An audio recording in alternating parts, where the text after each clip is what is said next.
Niyə görə dinimiz ailəli kişilərin bir neçə kəbində olmasını dəstəkləyir, amma xanımlar üçün dəstəkləmir? Bilirsiniz, din bunu dəstəkləyir demək olmaz, din buna icazə verir. İcazə verirlə dəstəkləyir biraz fərqli anlayışlardır.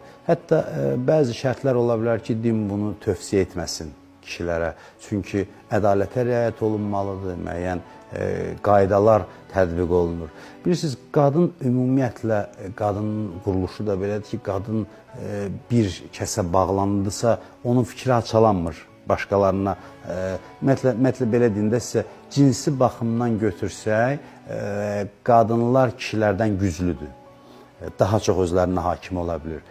Bunu siz bu sahənin mütəxəssislərindən də soruşa bilərsiniz ki, qadınlar əksinə cinsi mövzuda üstün tərəfdir, güclü tərəfdir. Kişi daha çox əsir olur. Təbii ki, əxlaqsız insan, qadın, kişi hamısı ola bilər. Amma ümumi götürdükdə qadının iffətli olması daha asandır. Çünki qadının belə quruluşu belədir ki, qadın birinə bağlandısa ondan başqasını görmür.